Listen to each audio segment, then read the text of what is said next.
What is up, everybody? Welcome into another Friday AMA. We hit Friday again. Once again, it's the weekend. Love to see it. Love to see it. Welcome in, everybody. Yeah. So if you've never been here before, this is just AMA. Just ask away, fantasy, dynasty, life, whatever it is. But yeah, we're just gonna hang out for the next hour and a half until the questions stop rolling, basically. People were already in here 10-15 minutes ago. Seth is going to kick us off with a 12-team dynasty keeper league. He has Lamb, Puka, Garrett, Rice, and Kirk as his top wide receivers. Fantastic. Quarterback is Goff. Would you try to get Stafford or Dak for the stack? Stafford or Dak for the stack instead, or try to trade Wilson and Rice for Amon-Ra? Ooh. Or hold. Always the third option as well. I think Dak and Stafford. Is this a one quarterback, Seth? I'm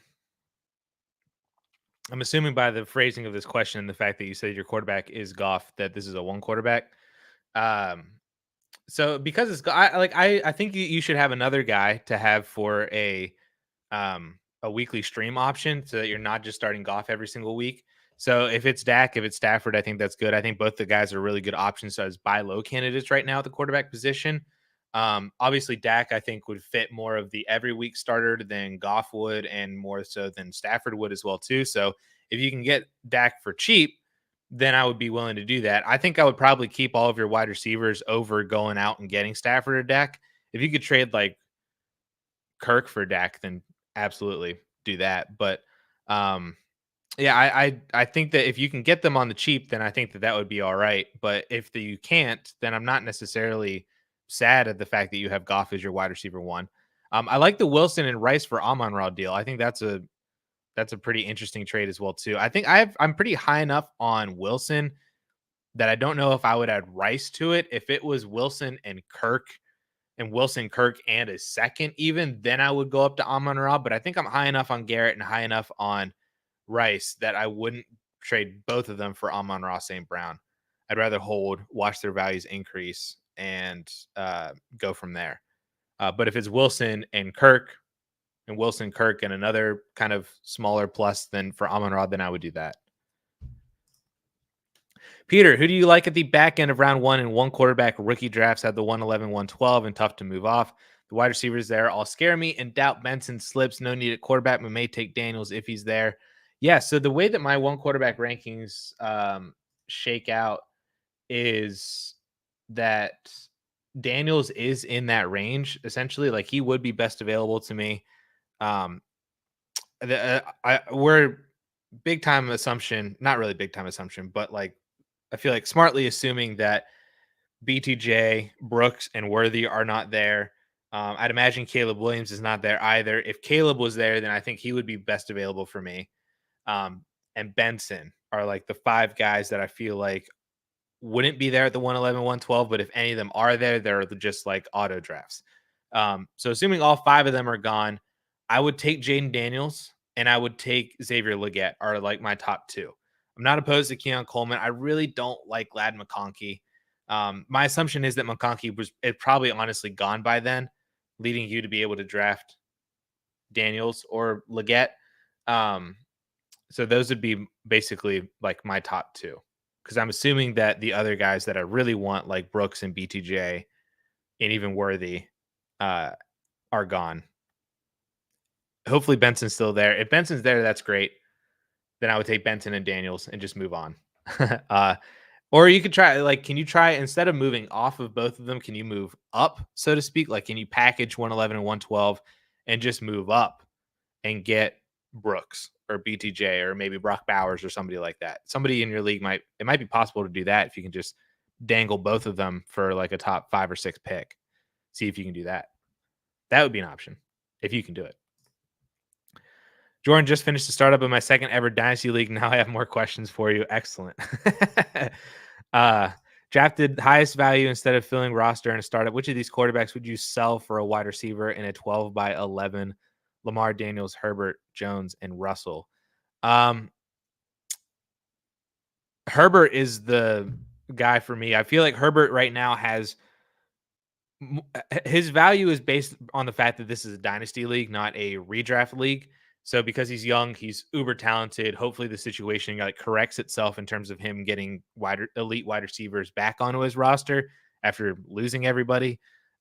So Herbert, I think right now is a good pivot because he is not going to give you a lot of value in terms of production return this year, but his dynasty return should be pretty high if you can identify like a rebuilding team that maybe needs help at quarterback instead of wide receiver. So if you can trade Justin Herbert for, an Amon Ra, an AJ Brown, a Puka Nakua, possibly even like a Jamar Chase or somebody like that, I would be doing that. Because I think Herbert's value is high enough up there that where you can rely on Lamar and Daniels and Russell Wilson and stuff like that to where the loss of Herbert isn't necessarily, you don't necessarily feel the loss of Herbert, especially when you're able to move him for a top 5, top 6 dynasty wide receiver and hopefully productive fantasy wide receiver as well too. Like if you're getting AJ Brown or getting Puka, they should be returning you top 10, borderline top 5 production this year too. So, yeah, I like Herbert. I think is the one option. You could go cheaper and just go for like trading away Jones or Russell Wilson. I'm not sure what the return would be on that. It would be pretty negligible. I think you'd have to find somebody that feels more of like a move that you need to make in season, like when a team loses a quarterback and they need a starter. You might be able to get a little bit more for that than what you can right now, just because of the need at the position in season. So those two, the Jones and Russell, don't feel like options right now, but could be in season. I don't really want to move Daniels unless you get a good price for him. I definitely don't want to use Lamar. So really, it's just Herbert for me is the option if you can move him. Here for the memes. Welcome back, my man. $5 super chat. If your running backs are Barkley, Connor, Moss, Mostert, Brian Robinson, Gibson, Sharp, and Zamir White, would you flip one and a 25 first to upgrade defending champion single quarterback PPR suggestions? Yes. Zamir White automatically gone. If you can flip White and a 25 first and get who would you get for that? Saquon or even like Kenneth Walker or somebody like that. Like I feel like I'm just valuing Zamir White so low that it's possible that if you find somebody who really likes Zamir White in your league and you also add a 25 first, that maybe you can get higher than that. Maybe you can get to Jonathan Taylor or ETN or Devon Achane. I don't know. I don't think you can get higher than that for the top 4 guys, but if you can get into that tier, that would be fantastic. I would love to do that. Otherwise, I feel like the rest of everybody, like I like Brian Robinson. I like, obviously, I don't think you can really do anything with Barkley in 25 first. That feels superfluous to move Barkley into 25 first for like Gibbs or somebody like that. But everybody like Moss, Mostert, Zamir White, even James Conner, like those guys are good depth pieces, I think, that you can add to a 25 first if it gives you more of a starter, a long-term starter. So if it moves you into like the Isaiah Pacheco range or the Kenneth Walker range or ETN or somebody like that, depending on the values in your league, then I would absolutely be doing any of those moves. Gibson and Charbonnet just kind of feel like handcuffs, so you're probably not really going to get much to add. You're not going to get much value back on that by adding them with the 25 first. But I don't really value all the other guys all that much more with the 25 first anyway. It's just how can you add one of them to another roster that might be like, oh, that fixes my RB2 or my RB3 spot with Zach Moss in a 20, and then I get a 25 first and I sell away something else or something like that. Or if they don't view much difference between Zamir White and, Isaiah Pacheco or something like that. I don't know. That was a really, really long and drawn out answer. So hopefully that helped you. It would be White, Connor, Moss would be like my big 3 guys that I would try to flip, and I would aim for a back end RB1. And depending on values in your league, if somebody really, really likes Zamir White in your league, you might get higher. And I would be doing that. But appreciate the $5 super chat, man. Glad to see you back in the chat. I don't know. I don't remember. I don't think you were here last week. Last week was my first week back after having a kid. So appreciate you being back in here, man. Michael, who are the other content creators in the fantasy community that you follow? There are a bunch. A lot of DLF guys for sure. Ryan McDowell, obviously at the top. Um, I'm a big fan of Nick Ercolano as well. Ray GQ, Ron Stewart. Those guys are like other like YouTube fantasy football creators that I really like. Caleb Nemi as well too. Um, and as in terms of like written content, fantasy football is obviously the podcast is fantastic. I listen to them. I wouldn't say religiously anymore, but I do enjoy their listening to their podcast when I'm able to. And their Spitballers podcast is really funny as well. So that's fun. Um, but yeah, a lot of DLF, a lot of Dynasty nerds like Garrett Price and Jared Wackerly. Um, their podcast is pretty good too. It's just trying to consume content to even if I can listen to other people's opinions that I don't necessarily agree with, but hearing other arguments or understanding other people's values, just what's going on in the community. Even if it's just from that standpoint, I like um, consuming that type of content. But a lot of the other people, like I mainly do just watch YouTube videos. Like I don't really read other articles, so that's where, um, you know, Nick at BDGE and Caleb and Ron, all those guys, Ray GQ, they all come into play for sure. Shane and Scott used to be used to do their show here on DLF, and then they went and did their own thing and have been like massively successful. But they're also like Scott's freaking brilliant. Shane is really smart as well too. But yeah, they're really fun to listen to because they have really fun personalities. And uh, I haven't made it to an expo in a few years, but Shane is fun to hang out with as well too. But yeah, those are some other guys that I follow in the community. Kevin, what's up, my man? How's it going? How's it going? Toronto Dave is in the chat as always. Welcome in. Shane and Scott are hilarious. Yes, they are. Shane even more like Shane's the exact same person, like in person as well too. He's hilarious. And Scott's a freaking genius. Matt, in a shallow dynasty league, our rookie free agent draft starts this weekend. Ty Chandler, Romeo Dobbs, and Gus Edwards are available. Where are you comfortable taking them in a rookie/free agent draft? Very interesting question. So they would all be um, mixed in and probably starting at like the late second or maybe the early third. I'm in a super flex super flex context right now of where I'm thinking of, but the running backs, I think I would value the running backs more than Romeo Dobbs. Dobbs, I think, is a nice depth piece, but there's a lot of other competition on the Packers right now. I think I prefer just having the handcuff running backs that I feel more confident in terms of when I should be able to know when to actually play them versus Dobbs is just like a desperation throw. So I think I value the way that I would rank these guys is probably Gus for the opportunity to be the RB1, then Chandler, then Romeo Dobbs. To give you some players that I would draft ahead of them, I would take all of like the third tier of wide receivers like Leggett and Coleman and Jalen Polk, and um, Adonai Mitchell as well too. I would take Troy Franklin over these guys. Um, I don't know if that's a hot take or not, but I just love Troy Franklin too much. I would take him over all of these guys.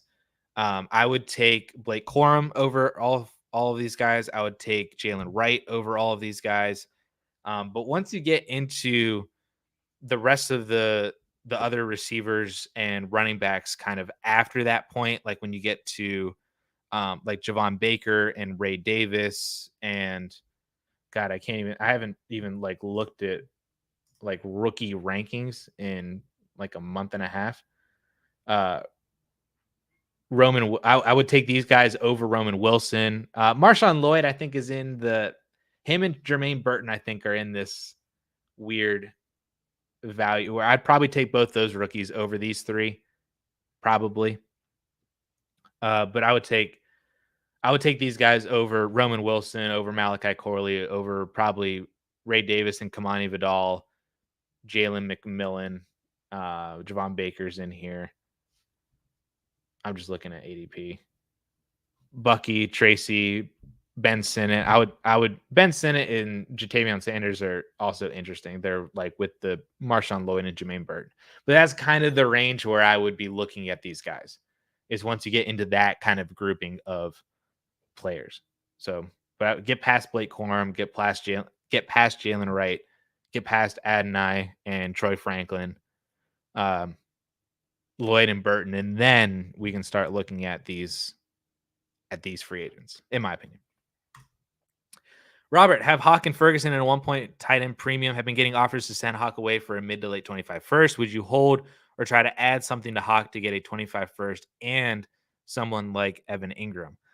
So I would hold TJ Hawkinson over a 25 first just because my argument for that one is you have to wait a year for both of these guys to basically for both of them to kind of realize the value that they have, right? So for TJ Hawkinson, he's going to come back and play at some point this year. I don't think he's going to be all that effective when he does. He might not even come back before Thanksgiving, depending on how the ACL progresses. I don't even know when their bye week is either.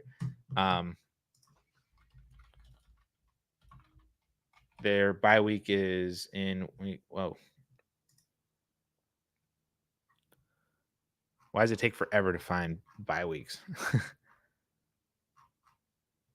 Their bye week is in week 6, so that's mad early. So he's definitely going to be back after the bye, and I honestly wouldn't be surprised if he's back, like I said, in and around like Thanksgiving. So that's like week 11 or 12. So, and then I don't even think he's going to be all that effective when he does come back. So really you're looking at 2025 anyway for Hawk to return to the production that he had prior to the injury. And so you're doing the same exact thing with a 2025 first is you're essentially waiting a year out for that pick to have any sort of amount of massive value, right? In terms of where you are right now, it's going to gain value. It has a lot of value right now, but it's going to gain even more value. But you got to wait a year anyway for that to be a pick. And depending on what pick it is, like if it's like the 109 next year, I'd probably rather have TJ Hawkinson because next year's class doesn't look all that fantastic. This is also a tight end premium league. So I'd rather have TJ Hawkinson than a mid to late 25 first. I don't think I would add something to it to get Evan Ingram as well. I think I would hold TJ Hawkinson. The only way that I really want to move him is if I'm getting another kind of top tight end back. I would rather upgrade from TJ Hawkinson and just move up naturally over to, McBride or Sam Laporta. I'd like to move over to Mark Andrews if you can move to Kelsey or even like Kyle Pitts. Those are options that I would prefer to be doing with Hawkinson than just selling him for like a pick. And you already have Jake Ferguson. I think Jake Ferguson is a fantastic option this year. He's going to be your every week starter until Hawk comes back. And then you can kind of determine what you're doing with Hawk at that point. If he is being productive enough or not, you can keep playing Ferguson. So I would just hold on to Hawk unless you're able to kind of pivot off of him for a different top tight end instead of trading down or just trading off of him entirely. Off of him entirely for like a first. If you get like a better wide receiver or something, or can use him to upgrade somewhere else, then I would be on board with that as well, depending on what it is. But just trading him for a first, it just doesn't really make sense to me. Gavin, trade in a 12-team start 8 Superflex, Garrett Wilson and JSN for Jamar Chase. This is pretty similar to the that Amon-Ra St. Brown one that we were debating earlier. I think though I would take Jamar still, just because it's a start 8. It's really you really need those studs, and this is kind of just moving off of the upside and potential of Garrett Wilson and JSN. That if both or even just one of them don't realize that upside, then this is probably a big win for you anyway. And just getting Jamar Chase. So I would take Jamar Chase in this one. I think just it's a start 8. You get an elite top 3, top 4 wide receiver. Give me Jamar Chase. But I like it. I think it makes sense for both sides. But I lean in a start 8 Jamar Chase. Michael, in a 10-team Superflex start 9 tight end premium, have London, Pickens, Odunze, Reed, and Burton in my wide receiver room. Should I use one of these guys to shoot for a higher tiered wide receiver? I also have 2 firsts. I think you could do basically my traditional advice of doing a 2-for-1 at the wide receiver position is see which 2 of these guys is basically any 2 of these guys, in my opinion, can move you up with up a tier or two, right? So if you want to upgrade from Drake London, you could use London and Jayden Reed and maybe move up and get Puka or I don't even know who else. It's so hard once you get the AJ Brown at that point. Maybe Marvin Harrison or something. Like if you can get one of those three for London and Reed or London and Burton, then that would be great. If you can use Pickens and Odunze and get up into that same exact tier, then I would be doing that. It's basically, how can you consolidate this just slightly, but get an elite wide receiver asset to be basically your hero wide receiver and your hammer at the very top. And then you have all the other guys as added depth, wide receiver 2 upside, wide receiver 1 upside, maybe with Pickens or Odunze if things go the right way for them, or you wait another year or two. And then you also have the 2 firsts as well. I if they're projecting to be high, I would probably like to hold on to them because then you could just that could be like Luther Burden or Tet McMillan next year. Then you're basically doing the same exact thing that you just did with Odunze, except you're adding more wide receivers that you're then able to, um, upgrade from there. So I probably wouldn't dip into the first. If you're projecting them to be high, I'd like to probably see if that could run its course or at least go into the season. And then that way, after, September and we're into October that you're like, oh, one of these teams is 1-5 and the other team is 0-6. Then, they're both going to be top 3 picks. Then you can kind of judge the value based on that once you kind of know more where those picks are. And depending on if you're actually competing or not, um, you could use them in a different way in season as well too. Maybe to actually go up and get somebody fantastic, go up into the CD Lamb or the Amon Ra tier or the Jamar Chase tier. Get one of them. I think if you can just use 2 of those 5 guys on your team right now and upgrade, I think that would be a great way to go about it right now. James, thoughts on tearing down with Allen? Have been offered St. Brown and Burrow and a second for Allen and Pickens. My team can't compete this year. Interesting. All right.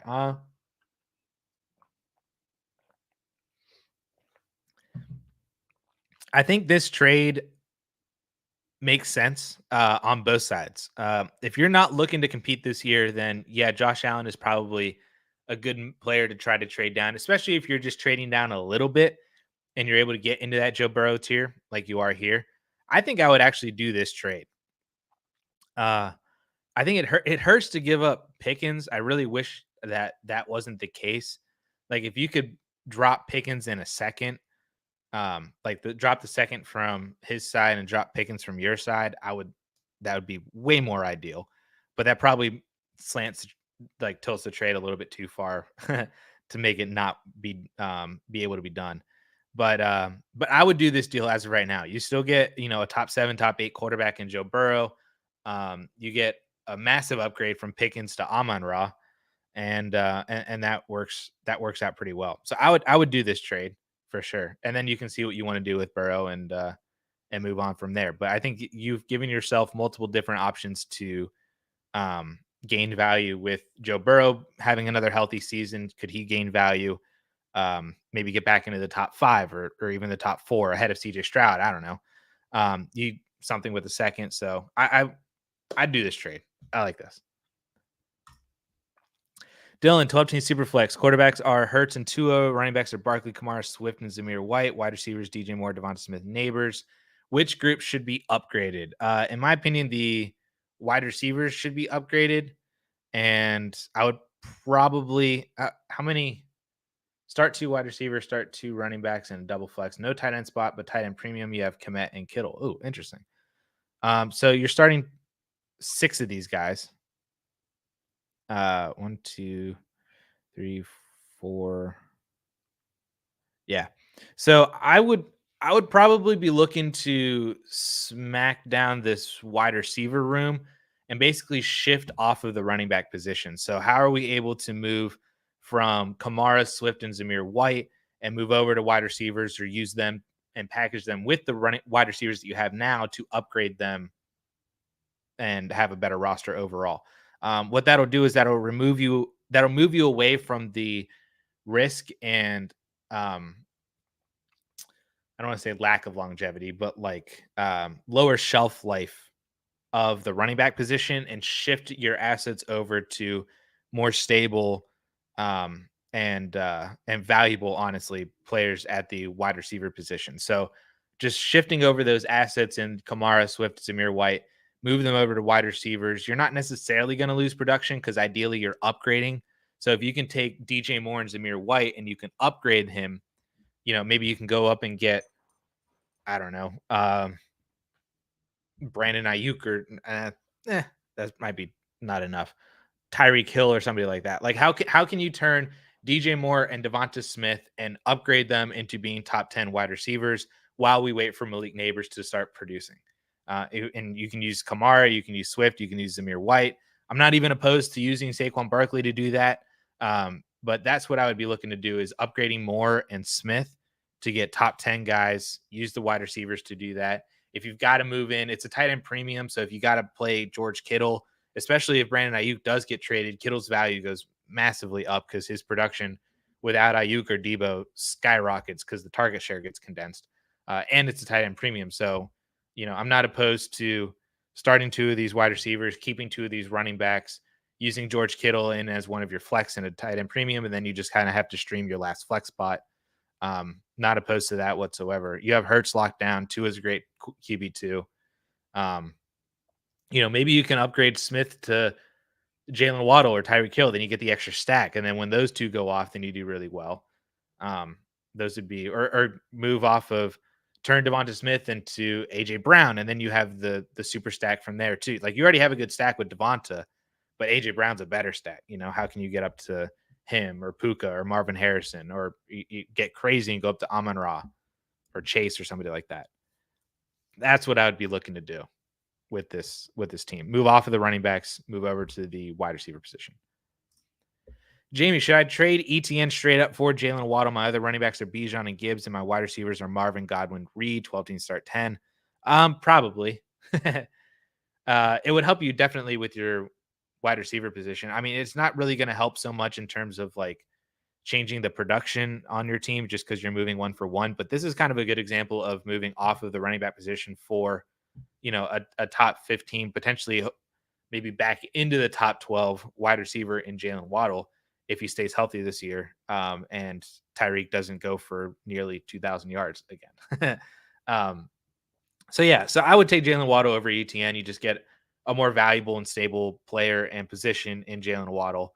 And it addresses a need for you as well, too. Shifting off of all the running backs that you have with Bijan, Gibbs, and ETN, moves over to wide receivers. So now you have Marvin, Waddle, and Godwin and Reed. So, yep, give me Waddle. Giddy up. Help me, Sir Addison. Absolutely. Let's try it. 10 team start 10. Superflex, half point PPR. Send my Justin Jefferson for Odunze, Dell or Pittman, and a 25 mid to early first. Current wide receivers are Chase, JJT, Deontay, Hollywood. 1, 2, 3, 4, 5, 6. I get it from the start 10 standpoint, especially if that 25 first shies any more towards being early. But this is something that I just like to do in the opposite direction. Even in a start, like the start 10 makes it where I'm really actually considering it because it gives you an extra starter. Although I don't know if you can consider Odunze so much of a quality starter for now. It's kind of more of like a long-term play. And you're losing Justin Jefferson. And if that 25 first drops to like the 105, 106, 107, it's a playoff 25 first. But if they get booted in early, it's still mid, but it's a playoff mid. I think I would keep Justin Jefferson in this. I don't know if anybody else in the comments feels strongly one way or another. I think I would keep Justin Jefferson, just keeping the elite guy. You have Chase and JJ. I think I'd like to see how I can maybe get other depth players without using Justin Jefferson. I don't know what picks or anything that you have like that, but I just my heart wants to hold on to Justin Jefferson. I don't know if that's necessarily the most accurate answer for this trade because I do understand it in a start 10, but my heart just pulls me towards JJ. Speaking of Justin Jefferson, is it worth overpaying for Justin Jefferson? What would you add to Herbert for JJ? Let me. Did you drop your team? It was just the quarterbacks in there. I'd add a second to Herbert. I wouldn't add a first or anything, but if you have like a second or some other kind of player like that, or um, maybe it's Herbert and Russell Wilson for Justin Jefferson and a handcuff running back or something. I'm not opposed to that. Then you still have your three quarterbacks and you get Justin Jefferson. So that would be pretty fun. I wouldn't add necessarily anything. I wouldn't add any of those wide receivers, TJSN, Leggett, and Coleman. I wouldn't add any of those four to Herbert for JJ. It would need to be a lower tiered wide receiver than that. Either like an old guy that is still kind of productive, like Hopkins or something, or it would have to be just like a straight up like youth upside swing, like Jamison Williams or Jahan Dotson or something like that. Where there's like they're young enough that it makes sense that you still get upside, or they're super old but they're still productive, but like they're on their way out the door. Those would be, or it's just a second or something like that. That's kind of where I would look at to add to Herbert, because I don't think you got to add all that much. You shouldn't have to, and especially it gets to the point where it just makes sense to just keep Herbert at that point for the youth and uber talent, and just hope the situation fixes itself. Toronto Dave, 12-team Superflex, start 11. I'm thinking of breaking down Justin Jefferson. Everybody's trying to move Justin Jefferson. What are we doing? Just because it can be tough to field 11 decent starters. Okay, yeah. So similar situation to what we were talking about earlier. So, but you're just starting 11. I'm just not sure what/how much to ask in return. Is AJ Brown in a first enough? I think AJ Brown in a first is enough for Justin Jefferson. Dave, if you could try like in a start 11, I think the start 11 leans me hard enough to want to do this Rome Pittman and a first kind of deal. So like if you can move JJ down to 2 higher end wide receiver 2s and a first or something like that, then I think that would make sense. I would do AJ Brown in a first. I do think that's enough for sure. I don't know if that necessarily gets done. I don't know if people are adding a first to AJ Brown to get JJ. But if you can do it, that would be great. I think that's worth it. But because of the start, see, I was already on the fence of this one because it was start 10. I think with it being start 11 pushes me to wanting to take this trade. So if you can do something kind of like this, then I think that's a worthy deal for moving off of Justin Jefferson. But I mean, it's Justin Jefferson. Justin Jefferson's really fun. Like I like acquiring Justin Jefferson. I think it's a good time to do it because people are worried about JJ McCarthy. Thanks for your thoughts, man. I like where your head's at. Yep, that's not just the hat rack, my friend. Taz, 1 second. Got a water break. All right. What would you be doing with Devon Achane right now? I love him and think he can go crazy, but also feel the risk is very high. I had an offer for Swift and to pick, but that doesn't feel like enough. That is not enough. I've kind of been off Devon Achane, but I'm kind of coming back around onto him. Like I do agree that I think he can absolutely go crazy. I saw a stat. Man, I wish I remember who it was, and I even wish that I remembered fully what the stat was, but it was something like running backs who outperformed their expected production by, I think it was rookie running backs who outperformed their expected production by like 2 or 3 fantasy points per game, went on to have like 80% of them went on to have monstrous year 2s. And the one that didn't was Todd Gurley, but then Gurley went on to have like a monster year 3, 4, and 5. So that the year 2 for Gurley was just a terrible, terrible offense. That was Jared Goff's rookie year. So I think there was a little bit of quality explanation for that then resolved itself for years 3, 4, and 5 for Gurley, because he was amazing. But it was Achane is on that list, and I think that does show that he could be absolutely nuts, gain a little bit more volume. He can stay healthy. He has all of the upside and electricity that he had from last year. Obviously, the Dolphins offense is insane. So I think that he can go crazy. The only thing that I think I want to do with him is if you want to move to a player that has either a better proven track record of success or just as much upside and potential, but with a more secure floor or touch floor, so that would be basically moving over to Bijan, Brees Hall, Christian McCaffrey, maybe Jonathan Taylor if the trade makes sense, maybe Jahmyr Gibbs. Those would be like the only 5 players that I feel like I want to do something with Devon Achane with. Instead of going down, I'd rather go up because you're right. Like Achane could go absolutely nuts. He could be a league winner this year. And I think that is worth holding on to unless you get something absolutely insane. You wouldn't be able to get any of those guys in my league. Then I would just hold on to Achane. Because I think if you're right that he goes nuts this year, he's going to be a top 5. Like he'll pass JT. He'll pass Christian McCaffrey in dynasty rankings. He might even pass Jahmyr Gibbs if he actually if he goes crazy enough. Maybe even pass Brees Hall because now we're debating a couple years worth of age. Does it make more sense to have a 22-year-old Achane or a 24-year-old Hall? I don't know. Hall might be 23 next year. I don't remember the age, but we would start having those kind of conversations if Achane goes nuts this year. It would be like Alvin Kamara in 2018, like just skyrockets to RB1 or 2. So I would just hold on to him. Peter, speaking of Jahan Dotson, do you have much hope for him in the new system with Jayden Daniels? Value is dirt low in my league, so hoping he can figure it out. I think if you already have Jahan Dotson, and if you've been trying to move him and it feels like you value him the highest in your league, then I would just hold on to him for sure. I have hope that this year for the Commanders can be good with Jayden Daniels, or maybe it's next year with Jayden Daniels in terms of like the big passing production.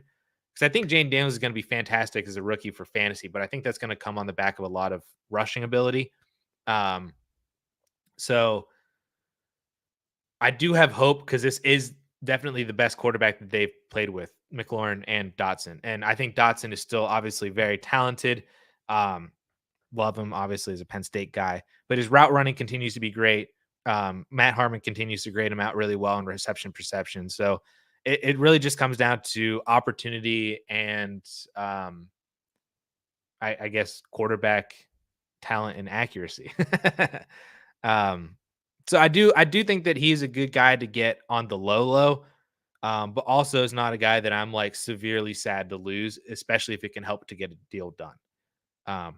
So I'm not again like if Dotson was my 5 or 6, I'm pretty happy with it. But like I said, if he can help get a deal done, I'm not sad to really move him. Jamie's on the clock and Scott Fishbowl. Do you like Roman Wilson in that format? Other options would be Myers, Mooney, Cooks, or Judy.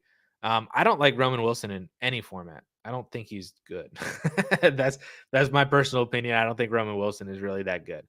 I also don't really like wide receivers in this format.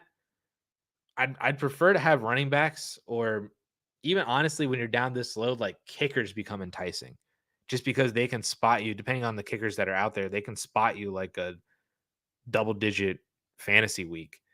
Rather than like trying to take the risk on any of these guys. I think if you had to make me pick between any of these 5, it would be Brandon Cooks and then Jacoby Myers. But I'd be interested to see who else was on the clock, because you don't have to start. You only have to start one player at each position, so it's all flexes after that. So you don't need to worry about wide receiver depth or anything like that. You just got to pick the best players that could start for you. So I'd be curious to see who else is on the board. But I think out of these 5, I would go Brandon Cooks. Would you move off of Swift for Mike Evans? No. I would take Swift over Evans. It's pretty close, and I get it, but I'm scared that Evans – there's 2 reasons Evans is going to come crashing back down to earth, I think, this year. One is touchdown regression. I mean, he's been fantastic with touchdowns his whole entire career. But I think a large part of that was the Dave Canales offense kind of unlocking Baker Mayfield a little bit, just like he unlocked Geno Smith. And then we watched what Geno did in year 2. It kind of hurt everybody else again. So I think I would roll with the upside of DeAndre Swift and his pass catching ability and his talent over Mike Evans. And honestly, it's weird to say that a running back would have more longevity, but I think you're going to be able to have a longer shelf life with Swift than you would Mike Evans as well, too. So it's super close though. Like if there was really anything kind of fun added with Mike Evans, I'd probably swap over to the Evans side. But I think 1-for-1, I would keep DeAndre Swift. Joshua, good morning from Texas. What up, my man? Where in Texas? I got family in Houston. So we've gone down almost every single year for my entire life. Love me some Texas. IDP League got a strong team, but at 501, should I draft Estime or Troy Franklin? And should I try to trade to get both? Just think they are a heck of a value there. Yeah, I do. I mean, I do agree. I think both of them are pretty crazy values there. I personally have Troy Franklin ranked ahead of Audric Estime. I still believe that Estime is a handcuff behind Javonte. And he's kind of like, not like to compare this to usage in terms of like how the Colts had used handcuffs before. Jonathan Taylor is like the main RB1. I think that's Javonte. Then they had Naeem Hines. I think that's Jaleel McLaughlin. And then I think Estime is kind of like the Zach Moss kind of player where if Javonte were to get hurt and miss time, Estime would get a large majority of that workload, not Jaleel McLaughlin, because McLaughlin is just a different player. That's kind of how Naeem Hines worked. So I think Estime is still a good handcuff, but I do like him at that value at 501. I would personally take Troy Franklin, and then I would try to trade in and draft Audric Estime.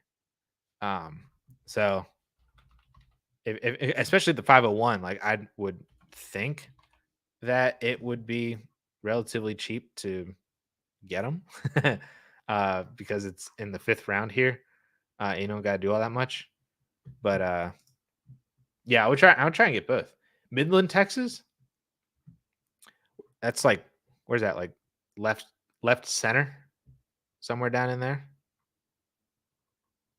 I just looked it up. Yeah, there it is, left center. I had to like scroll back out of Texas to see where the heck it was because it was just plopped in the middle of nowhere. It seemed. Yeah, I've never been over that far. The farthest west I've been in Texas is, I guess, technically San Antonio. But we stay in that triangle area of the big four, I guess: Dallas, San Antonio, Austin, and Houston.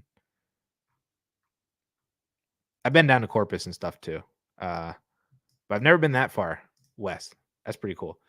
Midland is the middle of nowhere. Jordan, you're in Fort Worth. Nice. I didn't know that. Middle of nowhere. That's like the whole, like when people from like Europe and stuff like that, and they're like, dude, have you ever noticed like how big the US is? And they're like, have you ever noticed how big Texas is? Like it takes like 20 hours to go from one side to the other. West Permian Basin. Yes, sir. Thank you. Keep up the good work. Nice. I just moved off Gibbs. It was a stupid offer I couldn't give up. Last year I was able to snag Gibbs, Achane, and Puka in a 1 quarterback. Sheesh. What a rookie haul, dude. Would you move off? What was the Gibbs trade? I'm curious to know. Michael, would you do London for Achane and Wicks? Yes, I would. I would take the shot on Achane over London. I think that this is kind of similar to the Swift and Evans trade, where I think there's just more upside with the running back here, despite the shelf life concerns. I think I'd rather have and you're getting Wicks on top of it. I would rather have Achane than Wicks. Again, super close because of the wide receiver position and Drake London, but I would swing and miss on Achane here. How do we feel about Calvin Ridley? Is he a buy, hold, or a sell right now? He's in the hold/sell category for me. I'm not actively buying Calvin Ridley. I mean, I don't even think that he was that good last year. I think it was just opportunity because Christian Kirk missed like 6 games and he was like good enough to get 130 targets and 1,000 yards. But I think with him being on the Titans, you really got like he's going to be the wide receiver 2 behind Hopkins. I think Hopkins is definitely still better. Then you're banking on Will Levis being good, which I do think that he could be good for fantasy. I'm just not sure if he has the arm talent to sustain multiple guys. So I he I and but what makes him not like a super hard sell right now, I think, is because I don't really know what you're getting for him. Like I would sell Ridley for a random second, or I would use Ridley. I think he fits in with like that DeAndre Hopkins role, where if you could use him to upgrade somewhere else and another team that's competing, is like, oh yeah, give me the 30-year-old wide receiver on the cheap for the production that he's going to have, and then you just ultimately get something better or an upgrade somewhere else. I think that would be a better way to move him.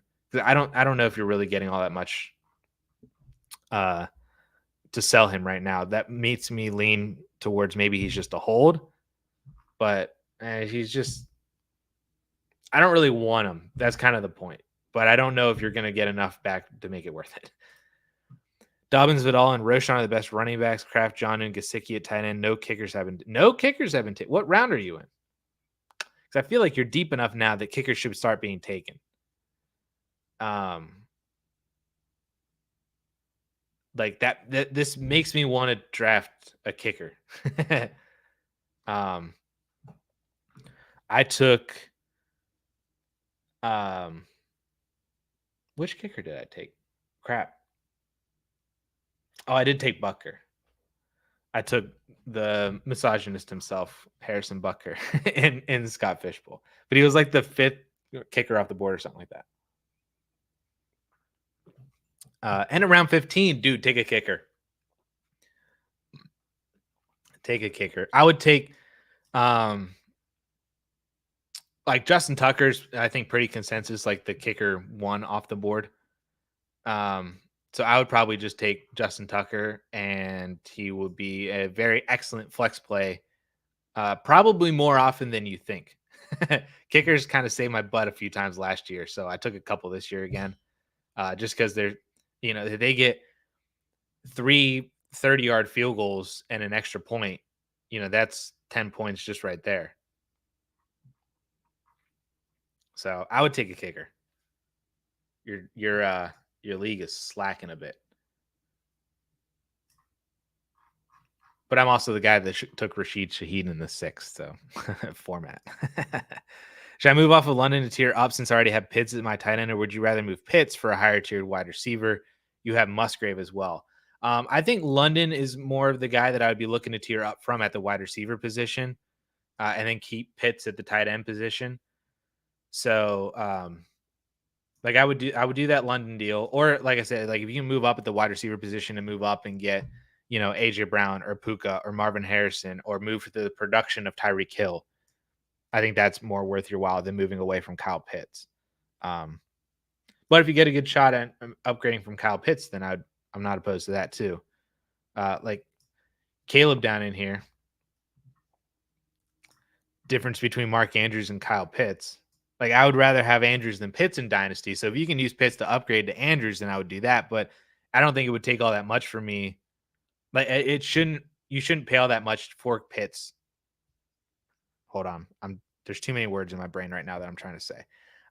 You shouldn't have to pay all that much to upgrade from Pitts to get to Mark Andrews. Like a late second is probably the difference, just because you're moving over to the production of Andrews and the known production. But Pitts is still absolutely a monster. And with a good quarterback, 2nd year off the ACL, which is super important, that I don't think gets talked about enough for Pitts, then I would keep on to Pitts. You think more people would take Pitts over Andrews? I don't know. I think more people would take Andrews. Caleb, I'm going to fact check you right now, dude.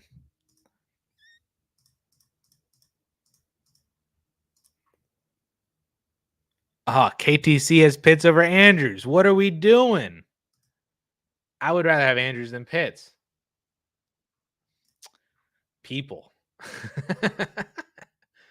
Don't forget Kyle Pitts being injury-free in 2022 and averaging 3.5 points per game in PPR. Yeah, but who is his quarterback? I mean, it's Kirk Cousins.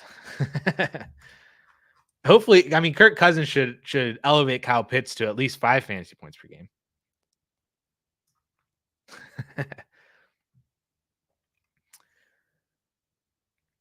Kenji, you haven't made a trade all year? My man, what are you doing?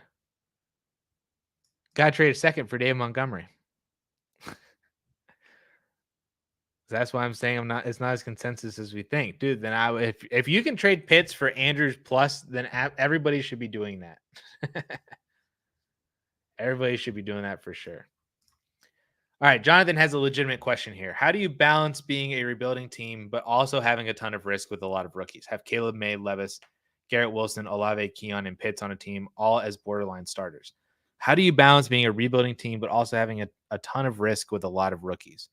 I mean, that's kind of the nature of the game for being a rebuilding team is you're trying to take shots on guys that have unproven value because the unproven can lead to the most reward. But inherently, the most reward also offers the most risk. I mean, that's just real life, like stocks and bonds and stuff, But the same thing applies for fantasy football.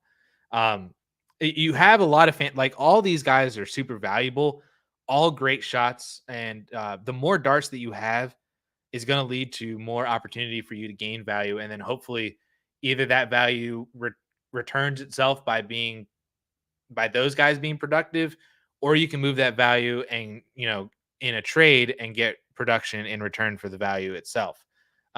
So like you have excellent shots on Caleb Williams. I think is going to be fantastic. Garrett Wilson, I think is going to be fantastic this year. Hopefully Olave does something with Carr. You could move off of him if you want. But hopefully Pitts returns to rookie year. Kyle Pitts, Coleman, I think is a good upside shot as the wide receiver one in Buffalo. Levis and May, I think are great, upside shots at the wide or quarterback position. Ultimately, I think you just got to know that all these guys aren't going to pan out. If they do, then you're a genius and your team's going to be amazing. But that's kind of the name of the game with the rebuild is that you just have to take shots on these guys. And the more darts that you have, the more opportunities you are going to have to hit. And it's just about which of these players gives you the best shot to either gain value or give you production if you're ready for the production. So if you want to move, between players that you think have better shots of gaining value or producing and move off of players that have less, like if you think Olave, if you're like me and think Olave is going to lose value at the end of this year, which I personally do, because I don't think he's going to have a fantastic, like game breaking season. And if he has another kind of just 1,000 yards and 5 touchdown season, he's like the wide receiver 20 on the year. I think that's going to hurt his value. He's going to drop a lot in fantasy value. So where maybe you can use Olave and trade him down for a T Higgins plus or DK Metcalf plus, and then you get another shot on potentially upside and value with that plus piece. And it really didn't feel like you changed your team all that much by moving from Olave to Higgins or Olave to DK. That's an option. Same can go with like Keon Coleman. You could move off of him for, maybe a different shot on a different asset. Same with May, same with Levis, same with anybody else that you have on the team. But that's kind of the name of the game with rebuilding is that you just have to take on the risk because the greater the risk, the also should be the greater the reward with a lot of these guys. And that mainly comes in the form of rookies and young guys who haven't produced yet. And you're just hoping that they actually do start producing so that your value and production goes up on your team. Leggett for Wicks and Kendre Miller. I'll take Leggett in this one. Genji wants Wicks over Leggett, but I think Leggett is underrated. I'd rather swing and miss on Leggett than go for two. I'm not going to call them roster cloggers in Wicks and Kendre. I like both guys, but they don't have the upside that I think Leggett has. I'd rather swing and miss on him. Guy gave me all his picks for the next 2 years, Mixon and Chase Brown, just for Jahmyr Gibbs. Oh my gosh. Yeah, you had to have taken that. You had to have taken that for sure.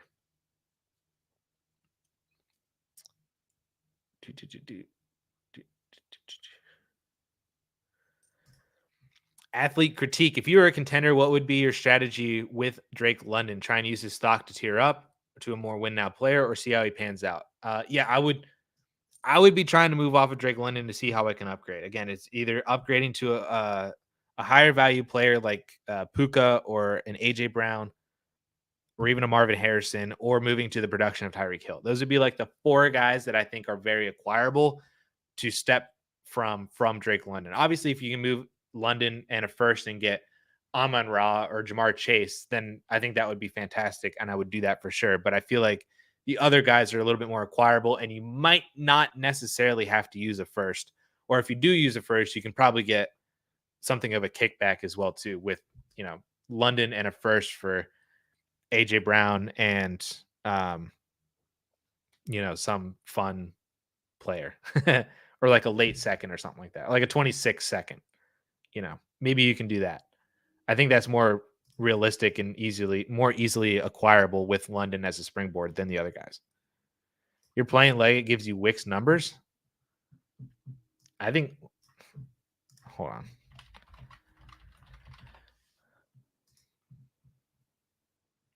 Wicks had 581 and 4. I think Leggett clears that by week 14.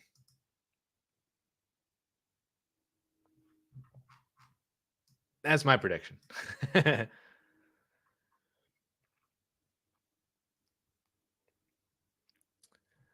Benny, what's up, my man? Just trade Javonte in the 111 for Baker and the 112 in a super flex. Dude, that's phenomenal. But trading Javonte for Baker Mayfield in the super flex league, and then you only had to move back one pick. I love that trade, man. That's awesome. A few months ago, traded the 101, a late first and a late second for Amon-Ra and Jalen Hurts. Sheesh. My man's out here making moves. Dude, your team's probably phenomenal. Big underscore sack, 10 team super flex, 2 wide receiver, 2 running backs, a tight end, 2 flex. Have an offer to give up Hurts and Gibbs in exchange for Lawrence and CD Lamb. Other quarterback is Burrow. Wide receivers are Chase Ayuk, then wide receiver 3s. Hurts and Gibbs for Lawrence and CD Lamb.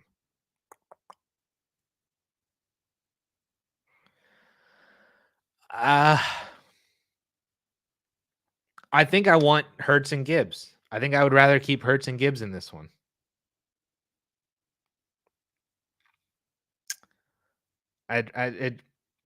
To me, the move from Gibbs to CD is not as big as the drop down from Hurts to Trevor Lawrence. I'm a massive Lawrence fan for this year, but I'm hoping and praying that he has a breakout season, and I'm hoping and praying that that breakout season equals anything that we've seen from Jalen Hurts over the last 2 years. Whereas Gibbs and CeeDee Lamb can both average 20 points per game like it's nothing. So I'd rather have Jalen Hurts and Jahmyr Gibbs and go from there. Yeah. That's how I would go about it. Then you have Gibbs and Jonathan Taylor. You can probably add Jonathan Brooks at the 108 or even the 110 possibly. But at the one, you can take Brooks at the 108 and then get one of B2J or Worthy at the 110. And there you go. 202, 206 can be whoever. Yeah, I think I'd rather have Hurts and Jahmyr Gibbs. Nolan, 12-team Superflex, start 11. 4 flex. Okay. Sell a quarterback and go all in or wait with this roster. A-Rich, Caleb, Kyler. Nah, I would wait. I don't think your team's ready to compete. You're not competing this year. Now I'm not opposed to moving a quarterback, but I think it's just got to be for the right player. And looking at your roster, I think I would like to move a quarterback for a wide receiver, essentially. Like if you can move Caleb for a top 4 guy, like if you can move Caleb for CeeDee Lamb or Caleb and whatever, Caleb and Zamir White for CeeDee Lamb, sure. Or trade just Zamir White, just trade him in general. Like if you can get a first for Zamir White, auto accept. That's like I would break my finger on my phone accepting that trade. But I don't think your team is ready to compete. I'm not opposed to trading off of a quarterback, but I don't think your team is ready to compete to where if you sell one of these quarterbacks, you're going to push yourself in. Because I think that that would lead you down a very dangerous path of selling these firsts, of trying to do something with the running back position, and then you gain on a bunch of age that you weren't necessarily ready for, and then you don't even Yeah, maybe you make the playoffs because you have enough, just enough to get there, but then you don't necessarily do well in the playoffs, and now you're kind of old. You sold off your picks, so you don't even have like the 107 or 108 that you could have had. Um, so I think that just leads you down a very dangerous path. Let alone the fact if you do sell out and then don't even make the playoffs because you didn't necessarily had enough, and all the rookies didn't do anything. White didn't do enough. One of these quarterbacks got hurt. Like life in NFL happens. So I don't think you're ready yet. I think you got some other moves to make at the wide receiver position. Wait for Brock Bowers to start blowing up. Then you can figure out the running backs and move on from there. YWL, what wide receivers to target if you want a first on top when trading Bijan or Brees Hall in a 12-team Superflex half PPR? Excellent question. Um, Going into the deal up trade analyzer, just to back up what's in my head right now, what wide receivers you can get. So we're just gonna throw Brees in here, Brees, and you want a 25 first, we'll just say. I was correct. So the first name that came to my mind was Nico Collins, and that is the first suggested addition in here between Brees and a 25 first. You have Pittman.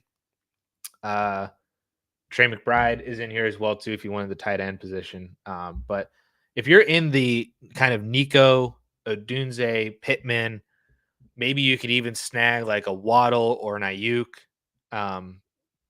Those would kind of be the wide receivers that I would look for when trading away one of these two guys, because I don't think there's much value difference between the two, that they feel pretty interchangeable. So if you prefer one of these running backs and you want to trade the other one, then that's great. But I think those kind of wide receivers in terms of Waddle, Ayuk, Nico would be like my main three targets. But I think I would probably also do it still for Pittman, Odunze. If you can do Neighbors, then that would be great too.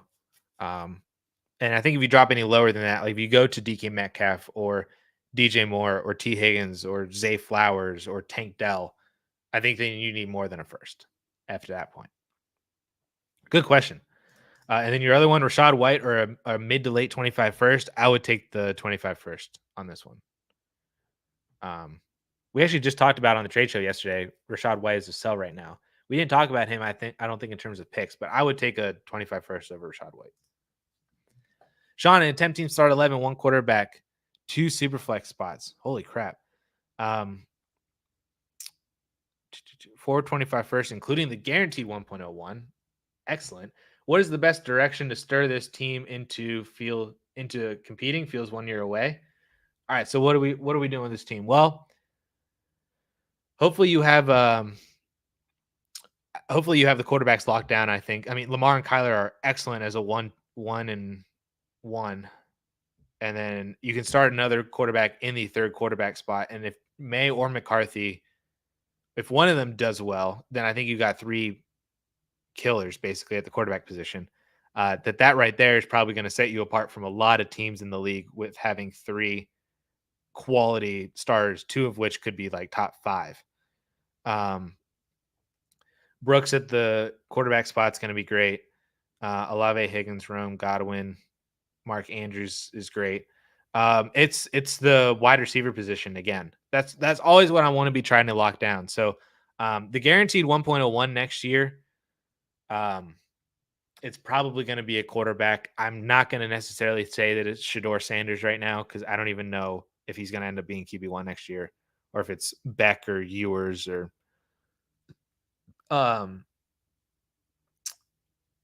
but just given the format in the sense that you could start three quarterbacks, I think the 101 next year is probably a QB. But if it ends up being Luther Burden, then that would be great. If none of the quarterbacks are really worth taking there, Luther Burden obviously would be a fantastic addition to this team. I don't know if there's really much that you can do with this team right now outside of just trying to upgrade your wide receiver. I guess like you can move Olave, and try to upgrade Olave would be great. Maybe you can just shed the age of Austin Eckler. Uh, Maybe if Charbonnet or Corum see a starting job at all this year, if Kenneth Walker or Kyron Williams get hurt, then you could maybe flip them for more than what they should be worth. Um, Same thing, like if Godwin starts producing again, you can flip him maybe, or use him. Like this team, I feel like you're definitely on the edge. I think you've probably identified yourself as probably 1 year away. It would just be optimizing your team probably by moving Chris Olave. Uh, and you could see kind of how those firsts are shaping out. But I think I would address the wide receiver position here. Um, and then move into next year and just try to buy maybe some buy low running backs, some old guys. If your wide receivers look like they're in a good enough spot. I wouldn't be surprised if you compete this year. I wouldn't be surprised if you are a playoff team. But I think it's Chris Olave. I think is like the one move that I want to do here. I want to upgrade him. I want to upgrade off of Olave, or even downgrade off of him. Like again, if you move Olave for DK Metcalf into something, then that could work too. Because I don't feel like you're changing all that much. But I think upgrading Olave is the way to go. Thanks for answering my questions. Have to get back to the grind. Congrats on a new addition to your family. Thank you, my man. Thank you, and appreciate you hanging out for the past hour and all the questions and stuff like that. Have fun back on the grind. Herbert and London plus 25 first question mark. Is this Herbert or London in the first?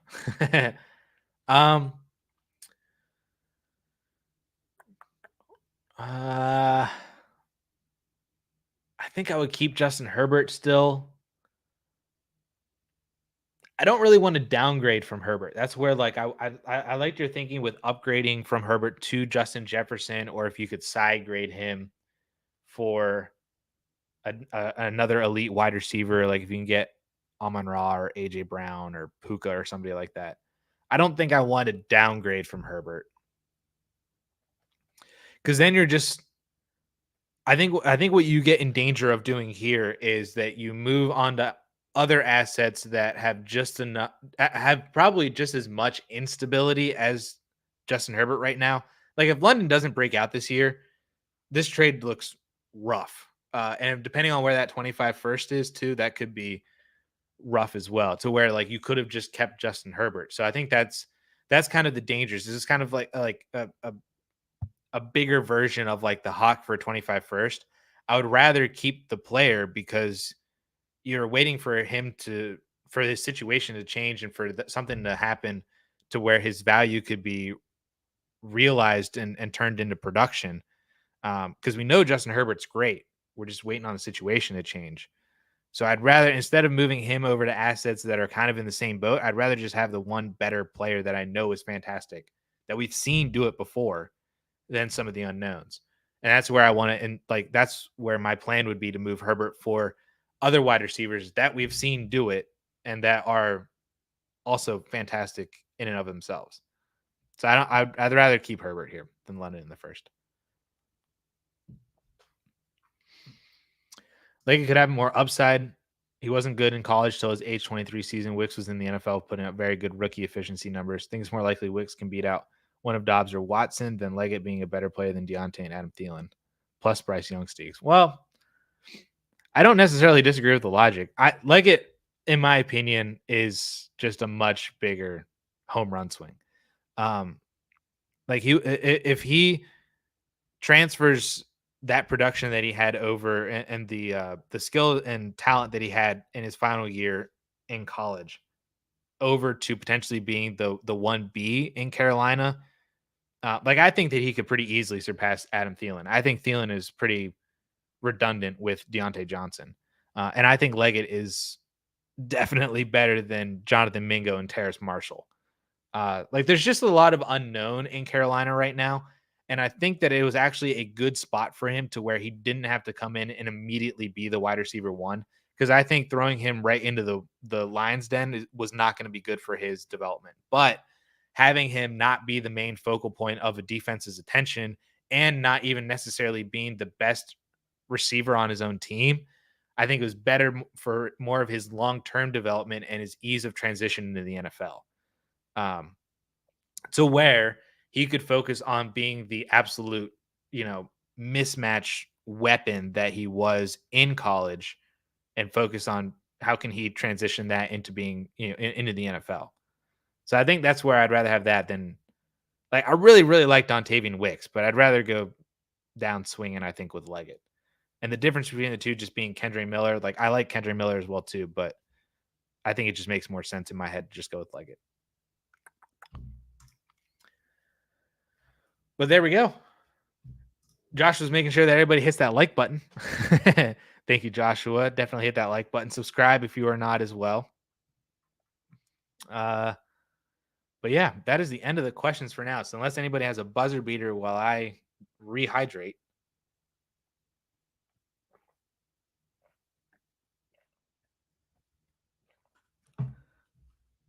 Genji, I'm not going to argue with you on Bryce Young versus Jordan Love. That's definitely not an argument. It's more Leggett himself. The question, we have a superhero in here? JSN or Jayden Reed, more likely for wide receiver 2 this year? I'll take JSN. Kind of similar situations, but I think JSN was a better prospect, better player, better, I think, long-term upside in terms of him being the solidified, like having a higher target volume than Jayden Reed. This is a very good question, though. There's definitely not so much difference between the two. But I think I still lean onto what I saw from both of them as prospects, and we'll go with JSN. As always, thank you for everything you do. Thank you, Jordan. Appreciate you. All right. Well, I think that'll do it. It's 1:15 here on the East Coast. So yeah, appreciate everybody for hanging out for the past like 70, 75 minutes and asking some questions now that we're back into the grind of the weekly AMAs. So yeah, we're just going to continue doing this every single Friday, 12 p.m. Eastern time, up to the season. I'm going to have to see what goes on in season because I think Paulson and I are going to do that show again that we did last year, which is more geared towards like start sits and stuff like that. I have considered doing a second show that is just for the DLF YouTube channel for Dynasty. I haven't fully made up my mind on if I want to do that or not yet. Because I felt like I was neglecting Dynasty questions last year because it's so easy just to do start sits, especially with Paulson. Paulson's not a Dynasty player. So it's hard to dive into those Dynasty questions with somebody else who doesn't play Dynasty. And devote, especially because we have so many more people watching the show too, and they're trying to ask questions. So in the name of asking and helping as many people as possible, the Dynasty questions were the one that got tossed aside in favor of quicker redraft ones. So I've debated doing a second show. After you took the kicker that people messaged in the chat, they forgot this league had kickers. Dude, I'm telling you, your league was asleep at the wheel. People are going to start taking kickers now. That was the play. That was the play for sure. Oh man. Yeah, take more kickers if you can, because those guys are definitely helpful. If you leave the draft with 2 or 3, if you already have 1, so if you take another 1 or 2. So yeah, they can definitely help you during weeks. Like I said, I got saved a couple times last year by kickers. Terminator division. Love it. I was in the Aragon division. So, Lord of the Rings. Awesome. Well, I hope the rest of your draft goes well for you, Jamie and Scott Fishbowl. If you have any more questions and stuff, definitely drop a comment. And to everybody else out there too, if you have any other comments or anything, just drop a comment in the replay of this. I will answer them in those comments in just normal YouTube video comments. So, but yeah, appreciate everybody for hanging out. I hope you all have fantastic weekends. And as we get into training camps, it's almost August, the Hall of Fame game is in like a week and a half. That's freaking nuts. And then we're going to have football. So this is going to be really, really fun. We're getting into crunch time. I appreciate everybody for the support, for hanging out, and hope y'all have fantastic weekends. We'll see you next week, next Friday at 12 Eastern time, and we'll catch you later. Peace, guys.